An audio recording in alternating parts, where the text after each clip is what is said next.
Vamos a comenzar el estudio de los fluidos en movimiento presentando una ecuación muy importante que se denomina ecuación de continuidad.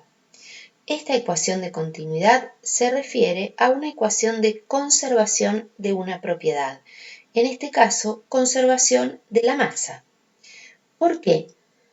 Consideremos este tubo de flujo. Lo que vamos a decir es que la cantidad de fluido que entra por esta sección al tubo de flujo va a ser igual a la cantidad de fluido que sale por este otro extremo del tubo de flujo en el mismo intervalo de tiempo. Por eso decíamos que es una ecuación de conservación de la masa. Lo que vamos a decir es que dentro de este tubo de flujo que va desde el punto 1 al punto 2, la cantidad de masa dentro de este tubo de flujo va a ser siempre la misma. Antes de avanzar con esa idea, miremos un poco la situación. Decía que este tubo de flujo va de esta sección 1 a esta otra sección 2. Notemos que ese tubo de flujo en el punto 1, en la sección 1, tiene un área transversal al tubo de flujo de tamaño A1 y que la velocidad de los puntos cuando pasan por esta sección la voy a llamar B sub 1. A la salida de ese tubo de flujo, la sección transversal tiene otro tamaño, A sub 2, y la velocidad de las gotas cuando pasan por esta otra sección es B sub 2. Lo que decimos es, en el mismo intervalo de tiempo, la cantidad de fluido que entra por esta sección 1 va a tener que ser igual a lo que sale por esta otra sección, así la masa dentro de este tubo de flujo permanece constante. Notemos cómo hemos escrito la masa como el producto de la densidad por el volumen. Lo que decimos es que en un cierto intervalo de tiempo entra a este tubo de flujo una masa como esta y sale por el otro extremo la misma cantidad de masa que la calculamos como el volumen que está saliendo por esta sección 2 por la densidad del fluido en la sección 2. Notemos que si estamos tomando intervalos pequeños, también la cantidad de fluido que va a entrar o que va a salir de la sección será una cantidad pequeña.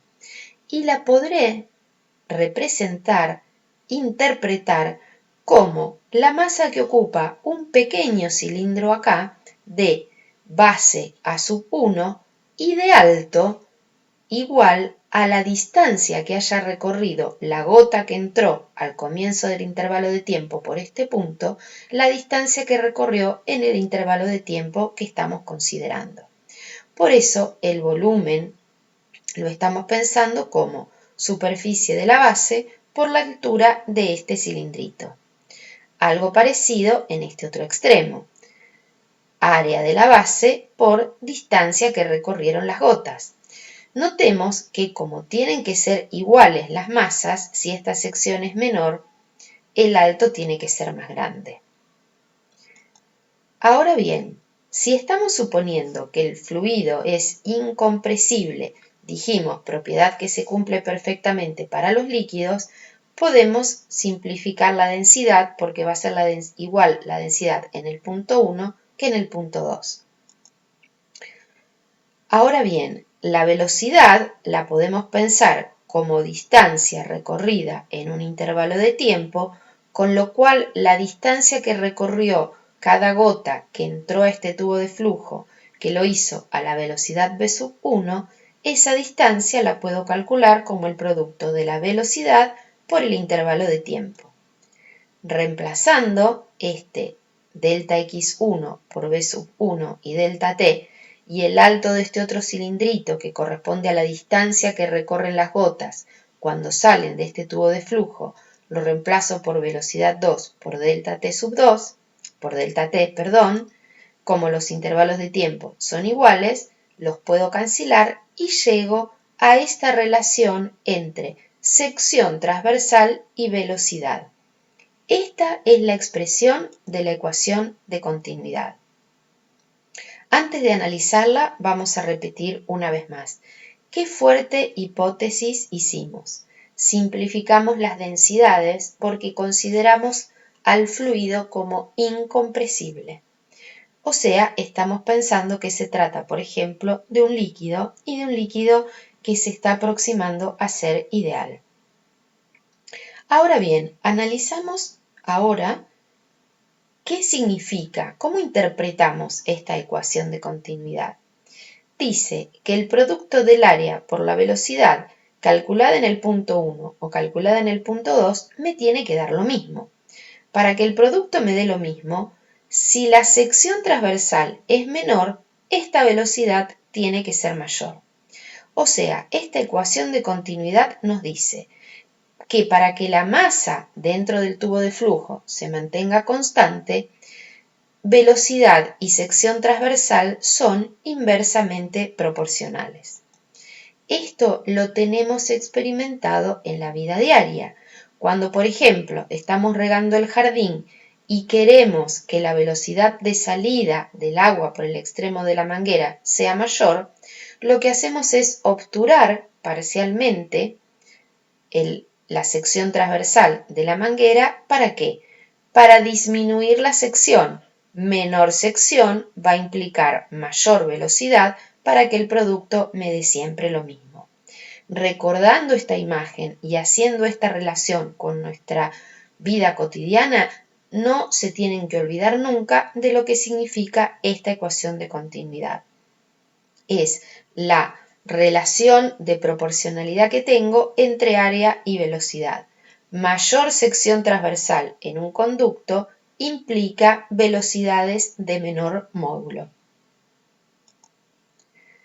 Esto lleva a que, por ejemplo, vemos aquí en planta o en una axonometría un conjunto de edificios. Si este edificio, por ejemplo, no estuviera, el aire tendría toda esta sección disponible para pasar.